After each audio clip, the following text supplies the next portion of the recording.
Alrighty, so mind the blurriness, I just dropped the fucking phone into a bucket of transmission fluid, so give you a little update of what I'm doing so far and start breaking down what I'm going to be doing to this gearbox and spinny thing that goes bang bang. So we're going to start with transmission. We'll start with the stall. I want to go 2.8 to 3,000. I won't really need that much for like a cam as such just yet. I just want to put that in for now, so have a little bit of fun. There shouldn't be no problem. It won't be too loose for a stock motor. Going to be shift kitting it for now until when I'm off my P's. I'm probably going to be rebuilding it for something that will stand a lot more horsepower because I want to cam and turbo this. Other than that, that's pretty much all I'm going to be doing to the gearbox. Just a light shift kit, check if everything's alright in it. This switch is fucked, this cable's in there, so I had to just pretty much chop it when I pulled it. And the fun bang box. So we're starting off with fixing a couple of issues that these motors have typically with harder use. You won't have these issues much with driving them like a normal person. So we're starting with changing the rear man seal plate, upgrading or changing the barbell out to a billet one.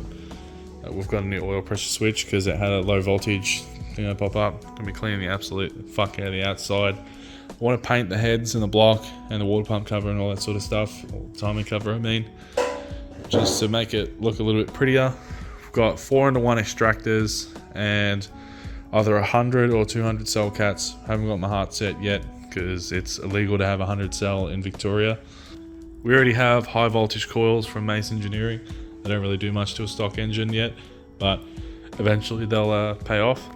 As for the front, I'm going to be changing out the cam plate, just as, you know, it's a typical leak spot, only if you're really camming it, but I just don't want to leave no stones unturned. I want to put an underdrive pulley kit on it. Again, it's only minimal changes, but you get a little bit better throttle response, and when you cam it, it's not that stressful on the motor to fucking turn all these. And if I start having issues like the battery not charging properly, just a little bigger pulley on the alternator and all that sort of stuff. Up there we've got a 300 kilowatt mathless tuned ECU. If you've seen the last introduction video, you see that in action just with no upgrades to the engine. We've got a VCM plastic OTR intake. I didn't want to go alloy, as I've seen they get pretty hot and heat soak the intake, which I don't want. Diff wise, I've already got a 3.46 LSD. Don't know the condition of it. Didn't whine when I was driving, so I reckon it'll be fine. And haven't got my heart set on it yet because I don't know if I want to do it or if I should. I might delete the power steering and go to Astra power steering pumps, just one, as I've seen.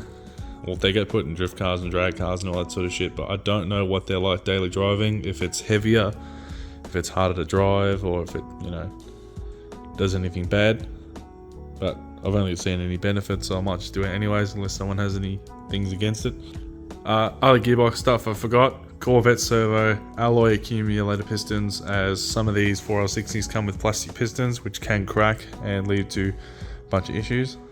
I think that's all I have listed for it at the moment. I've got a massive list on my phone.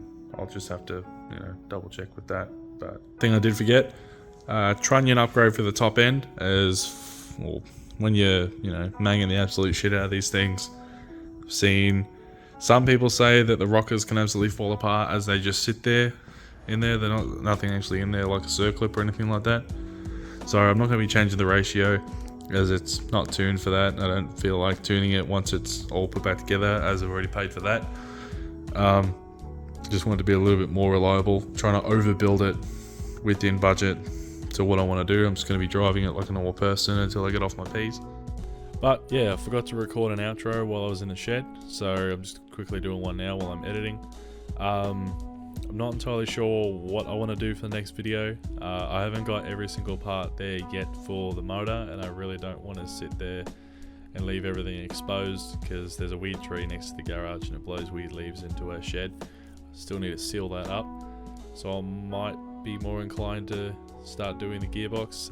Let me know if you want me to do like a just a solo video on its own and how to shift kit a 4L60, as I'll probably do that anyways, give a couple of tips and tricks. I'm not a complete 4L60 expert, but I've worked on enough of them to know how to make one work well and how to make one work completely fucking crazy. So again, thanks for watching, and I'll see you in the next one.